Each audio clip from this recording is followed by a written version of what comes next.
Hi hello നമസ്കാരം. അന്നൂസ് kitchen സ്റ്റോറീസിന്റെ പുതിയ വീഡിയോയിലേക്ക് എല്ലാവർക്കും സ്വാഗതം.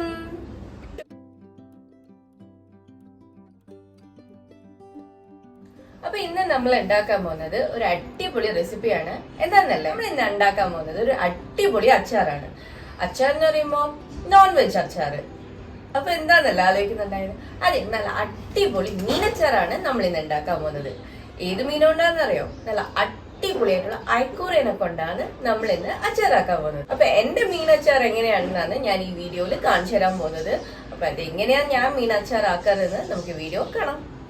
അപ്പം നമ്മൾ മീനച്ചാറാക്കാൻ വേണ്ടിയിട്ട് ഞാനിവിടെ ഫിഷ് ഫ്രൈ ചെയ്ത് വെച്ചിട്ടുണ്ട്. ഫിഷ് ഞാനെങ്ങനെയാണ് ഫ്രൈ ചെയ്യലെന്ന് ഞാനൊരു വീഡിയോയിൽ കാണിച്ചിട്ടുണ്ടായിരുന്നു. നിങ്ങൾക്ക് വേണ്ടിയിട്ടുള്ള ആ വീഡിയോൻ്റെ ലിങ്ക് ഞാൻ എൻ്റെ ഡിസ്ക്രിപ്ഷൻ ബോക്സിൽ ഇട്ട് കൊടുക്കാം. ഇനി നമുക്ക് നമ്മൾ ഫ്രൈ ചെയ്ത് വെച്ച ഫിഷ് കട്ട് ചെയ്ത് ചെറിയ ചെറിയ പീസസ് ആക്കിയിട്ട് വെക്കാം. കൈകൊണ്ട് തന്നെ കട്ട് ചെയ്ത് വെക്കുക ഞാൻ ചെയ്യുന്നത്. ഇതേപോലെയാണ് കേട്ടോ കട്ട് ചെയ്ത് വെക്കേണ്ടത്, കൈകൊണ്ട് തന്നെ ചെറിയ ചെറിയ പീസസ് ആയിട്ട്.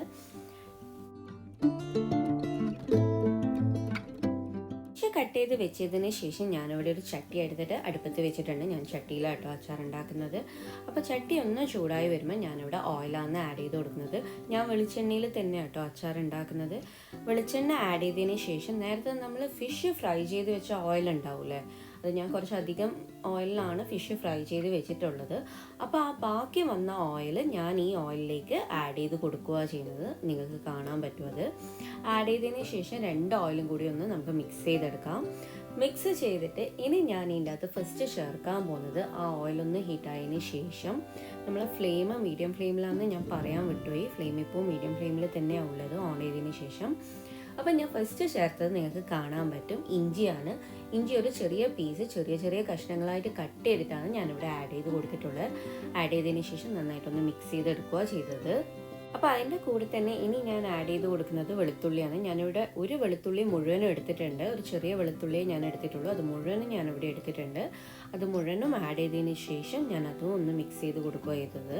മിക്സ് ചെയ്തതിന് ശേഷം ഒരു 3 തണ്ടിൻ്റെ അളവിൽ കരിവേപ്പിലയാണ് ഞാനിവിടെ ആഡ് ചെയ്ത് കൊടുക്കുന്നത്. നിങ്ങൾക്ക് കാണാൻ പറ്റുമോ ആ ക്വാണ്ടിറ്റി? അതും കൂടി ആഡ് ചെയ്തിട്ട് മിക്സ് ചെയ്ത് കൊടുക്കുക ചെയ്യുന്നത്. മിനിമം ഒരു 1 to 2 മിനിറ്റ്സ് വരെ ഇതുപോലെ മിക്സ് ചെയ്ത് അതൊന്ന് വാട്ടിയെടുക്കുക വേണ്ടത്.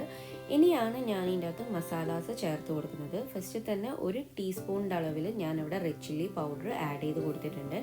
ആഡ് ചെയ്ത് ഉടനെ തന്നെ അതൊന്ന് മിക്സ് ചെയ്തെടുക്കുക എണ്ണയായിട്ട്. നമ്മളിവിടെ ചേർത്തത് വീട്ടിൽ പൊടിച്ച സാധാ മുളക് പൊടിയാണ്. ഇനി ഞാൻ 2 ടീസ്പൂണിൻ്റെ അളവിൽ കാശ്മീരി റെഡ് ചില്ലി പൗഡർ കൂടി ആഡ് ചെയ്ത് കൊടുക്കുന്നുണ്ട്, ആ ഒരു കളറിനും ഫ്ലേവറിനും വേണ്ടിയിട്ട്. അതും ആഡ് ചെയ്തിട്ട് ഒന്ന് മിക്സ് ചെയ്തെടുക്കാം. ഇനി ഞാൻ ഇതിനകത്ത് 1/4 ടീസ്പൂണിൻ്റെ അളവിൽ മല്ലിപ്പൊടി ആഡ് ചെയ്ത് കൊടുക്കുന്നുണ്ട്. നോർമലി ആൾക്കാർ ആഡ് ചെയ്യുമെന്ന് വെച്ചാൽ എനിക്കറിയില്ല, ഞാൻ ആഡ് ചെയ്യാറുണ്ട്. അപ്പം ഞാൻ ഇതിനകത്ത് മല്ലിപ്പൊടി ആഡ് ചെയ്തതിന് ശേഷം ഒന്ന് മിക്സ് ചെയ്തെടുക്കുന്നുണ്ട്. അതിൻ്റെ കൂടെ തന്നെ ഞാൻ ഇനി ഒരു 1/4 ടീസ്പൂണിൻ്റെ അളവിൽ അല്ലെങ്കിൽ ഒരു 2 പിഞ്ചിൻ്റെ അളവിൽ മഞ്ഞൾപ്പൊടി കൂടി ആഡ് ചെയ്ത് കൊടുക്കുന്നുണ്ട്. നിങ്ങൾക്ക് കാണാൻ പറ്റും. അതിനോടൊപ്പം തന്നെ 1 ടീസ്പൂണിൻ്റെ അളവിൽ ഉലുവപ്പൊടി കൂടി ഞാൻ ആഡ് ചെയ്ത് കൊടുക്കുന്നുണ്ട്. ആഡ് ചെയ്തതിന് ശേഷം നന്നായിട്ട് മിക്സ് ചെയ്തെടുക്കുന്നുണ്ട്.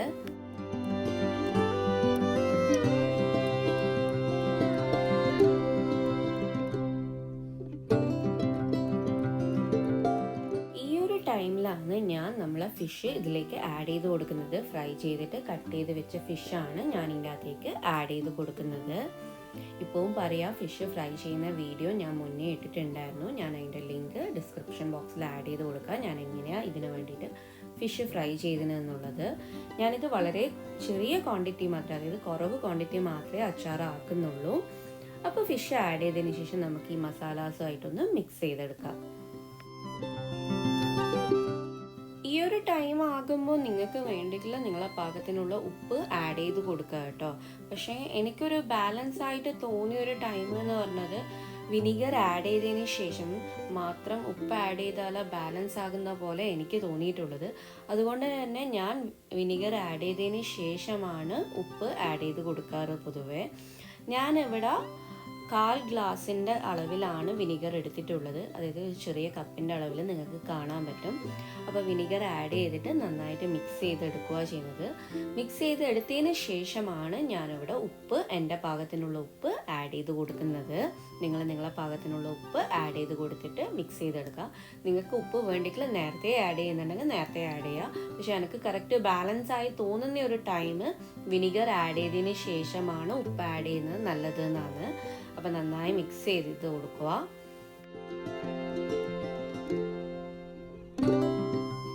നന്നായി മിക്സ് ചെയ്തതിന് ശേഷം ഒരു 5 മിനിറ്റ് ഒന്ന് നമുക്ക് ചൂടാക്കി എടുക്കാം ഇത്. പിന്നെ ഉപ്പ് ആഡ് ചെയ്യുമ്പോൾ പ്രധാനമായും ശ്രദ്ധിക്കേണ്ട ഒരു കാര്യം കൂടിയുണ്ട്. നമ്മൾ ഓൾറെഡി ഫിഷ് ഫ്രൈ ചെയ്യുമ്പോൾ ഉപ്പ് ആഡ് ചെയ്തതാണ്. അപ്പോൾ അതിനെ ബാലൻസ് ചെയ്തിട്ട് വേണം ഉപ്പ് ആഡ് ചെയ്യാൻ. അപ്പോൾ വിനിഗറും കൂടി ആഡ് ചെയ്തിട്ടാകുമ്പോൾ നമുക്കത് കറക്റ്റ് ആ ബാലൻസ് മനസ്സിലാവും. അതാണ് ഞാൻ കുറച്ച് ഡിലേ ആയിട്ട് ഉപ്പ് ആഡ് ചെയ്യുന്നത്. അപ്പോൾ ഇപ്പം നമ്മൾ അച്ചാർ ഏകദേശമായി വന്നിട്ടുണ്ട്. ഇപ്പോൾ ഒരു 5 മിനിറ്റ് കഴിഞ്ഞു. ഇനി നമുക്ക് ഫ്ലെയിം ഓഫ് ചെയ്തിട്ട് ഒരു സൈഡിലേക്ക് ഇത് മാറ്റി വെക്കാം. പ്രത്യേകം ശ്രദ്ധിക്കേണ്ട കാര്യം അച്ചാർ തണിയുന്നവരെ മൂടി വെക്കാൻ പാടില്ല. കാരണം മൂടി വെക്കുമ്പോൾ അതിൻ്റെ മേലെ ഈർപ്പം നിൽക്കുമ്പോൾ ആ വെള്ളത്തുള്ളികൾ, അതായത് വെള്ളം ഇതിൻ്റെ അകത്തേക്ക് വീണു പോകും, അച്ചാറിലേക്ക് ആഡായി പോകും. അതുകൊണ്ട് മൂടി വെക്കാൻ പാടില്ല. തണിഞ്ഞ് ഇതാകുന്നവരെ മൂടി വെക്കാൻ പാടില്ല. തണിഞ്ഞതിന് ശേഷം മാത്രം ജാറുകളിലേക്കോ ബൗളുകളിലേക്കോ മാറ്റുക. അപ്പം നമ്മൾ അച്ചാർ ഇവിടെ റെഡിയായി കഴിഞ്ഞു.